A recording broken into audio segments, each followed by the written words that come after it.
Right, guys. So here is a match between Bao Li Gao, who's throwing the punches right now, and Sitichok.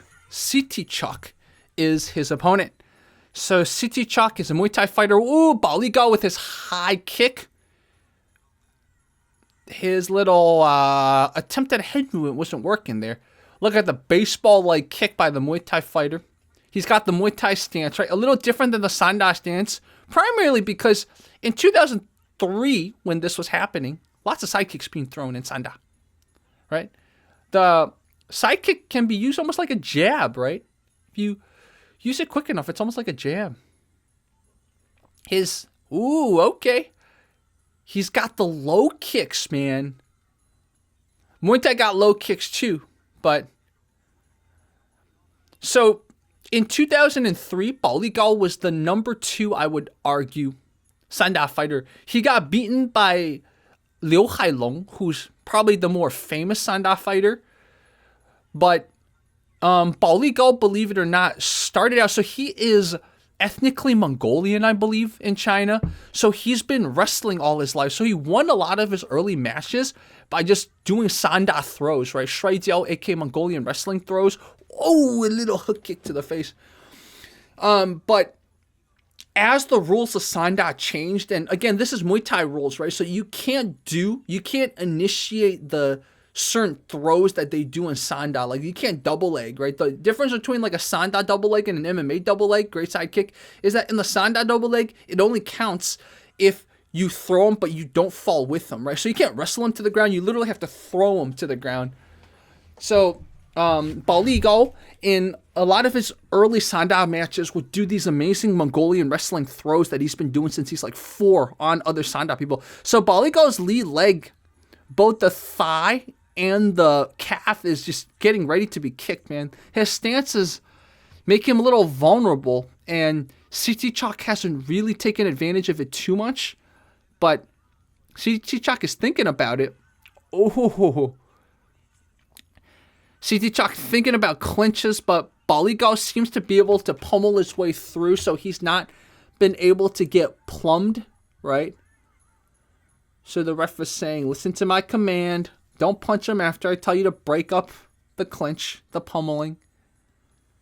So I think what Bao Li Gao is doing well, despite I'm not a big fan of his lead leg pointing a little too much inwards, he's conserving his energy very well. A lot of Sanda guys, especially in this era of Sanda versus Muay Thai, when they face Muay Thai, they gas themselves out too much, either by throwing the Muay Thai guy too much or blitzing too hard the first round or the second round, and then the Muay Thai guy would come back and knock them out or TKO them. Everyone at this point knew that Muay Thai was formidable. That's why Sanda in 1979 was even founded, right? They were just like, dude, besides Choi Li Fu, aka Cai Li Fu, every other Chinese Kung Fu style was getting destroyed by Muay Thai and other people, kickboxers, etc. So they had to create a system that was going to be a hybridization of Chinese styles and other styles. So they borrowed boxing, and then they took the Chinese and Mongolian styles of wrestling, and then took the Kung Fu and Taekwondo and a little bit of karate kicks and came up with Sanda, right? So initially, in the first few years of Sanda matches, it was more like Mongolian wrestling or Shui Jiao added with punches. That's how it looked, because the wrestlers would dominate. And then they kind of changed the rules, and it wasn't just a rule change. It was also, they kind of gave more cash incentives to put up a good fight. So then people started throwing more punches and kicks. But rule changes definitely helped. So it looked less like Chinese wrestling or Shui Jiao with punches and kicks, and more like punches and kicks with Chinese wrestling. So I get a feeling there's no elbow rule. If you notice, there's elbow pads. Well, if there's elbow pads, there should be an elbow rule, right? Maybe they just haven't been in elbow range right now. Bao Li Gao is very good at doing kick plus punch combos. Kick plus punch combos. So he's a southpaw, so he kicks with his power leg, his left leg, and then he punches also with his left hand. I've been noticing that combo a few times. Muay Thai guy chopping at the legs. Oh, that was a Sanda sweep. I think you're allowed to do that in Muay Thai also, so it's not like he did anything illegal. But in Muay Thai, from my understanding, that does not count as a point. In Sanda, that would count as a point. But in Muay Thai, unless you hit him on the way down, it doesn't count as a point. It sure hurts his morale, but it doesn't count. Oh, Sanda guy did a punch in the, or a kick in the Muay Thai range. Oh, I was going to say, man. Oh, man, he was keeping his hand all down, this Muay Thai guy. Man, they should have sent... I don't know what Sitichok's record is, but man, they got to know. This guy, he is the number 2 Sanda guy at the time. He smells blood, man. He's got angles now.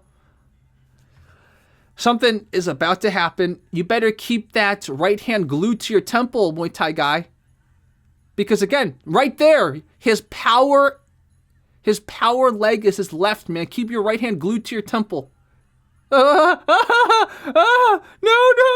Oh, he's Muay Thai plumbing. The Sanda guy's beating Muay Thai guy at his own game, man. Oh, again! See what I'm talking about? Oh, you should have kept that glove at your right temple, man. Woo!